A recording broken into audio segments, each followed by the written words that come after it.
There's a difference between being alone and being lonely. Being alone is a choice. Being lonely is a circumstance. Being alone is a mindset. Being lonely is your environment. Being alone can give you clarity. Being lonely can make you feel very, very sad.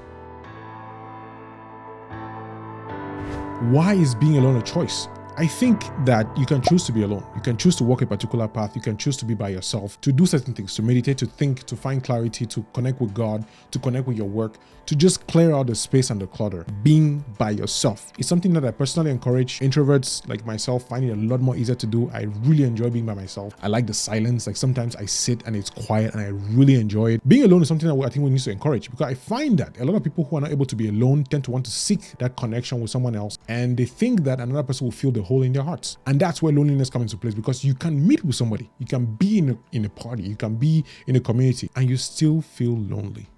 Because the environment doesn't give you what you need. It doesn't feed your heart. It doesn't feed your soul. You can be with someone who cares about you, but you feel lonely because they don't understand you, because they don't connect with you, because your values aren't shared, because you're not going in the same direction, because you keep getting these misunderstandings and these misgivings. For you to be able to differentiate between whether you're alone or you're lonely, you need to know yourself. Self-awareness is important, because if you're not aware of what's going on, then you don't even know how to fix it. Maybe you are planning for something, you're preparing for something, which is when you need to be alone.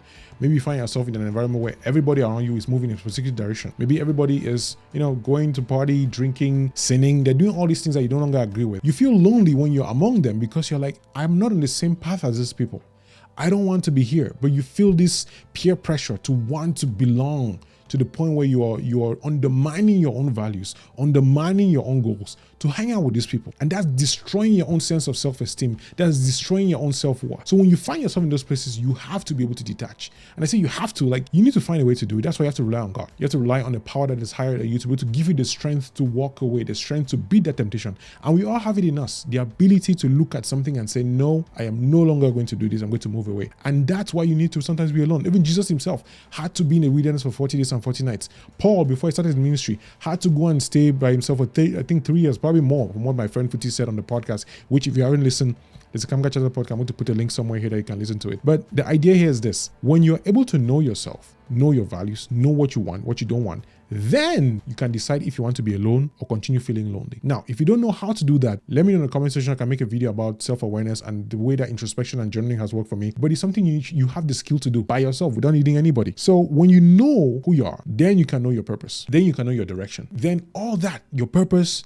leads to your identity. Self-awareness, looking at your past and thinking of all the things that brought you to this point, the things that you liked, your interests, the things that you're skilled at, the compliments you receive, the patterns of behavior, the people you attract in your life. When you start noticing who you are, when you become self-aware, you start realizing, actually, I'm pretty good at XYZ. Maybe I should spend more time to actually gain mastery in XYZ, because it's one thing to have talent in a particular area. It's another thing to actually get that talent and build it into a skill. They can either use to make money, get a job, teach other people, and things like that. But without the self-awareness to watch yourself like a third person and observe your life and see, what did I like when I was a kid? Maybe you can ask your parents. Maybe you can ask your friends. Maybe you can ask your lecturers. Maybe you can look at your subjects, or the one that I actually like the most, look at your search history. What are the things that you're interested in? What are the things that you actually like to do? What are the things that you're good at? Because it's about finding that ikigai. When you find that centerpiece of what you're good at, what people are willing to pay for, and what you're passionate about, because you might be good at something that you're not passionate about and people are willing to pay for it. People might be willing to pay for something that you're not passionate about and you're not good at. But when you find that ikigai,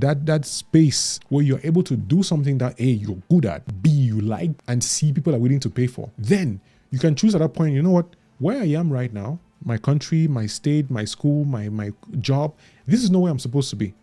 And that's the moment you stop feeling lonely, because you know where you're headed.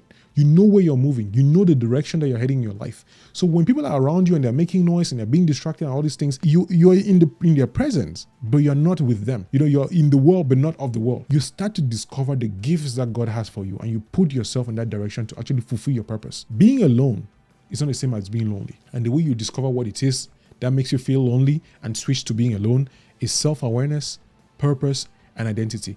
I know this was a quick one. I really wanted to share this with you because I think it's important for you to realize that the fact that you're somewhere and feeling those feelings is not by mistake. You're feeling the feelings because you're called for more.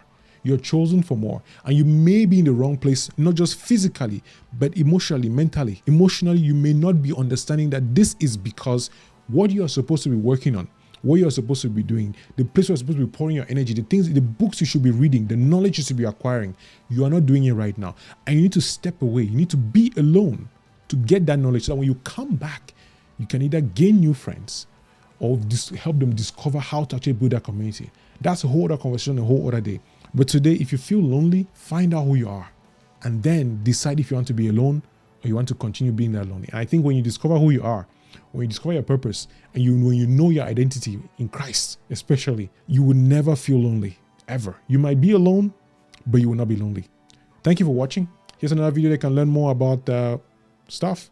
Here's a playlist that I liked that I think you're going to enjoy. I'll see you in the next one. God bless you.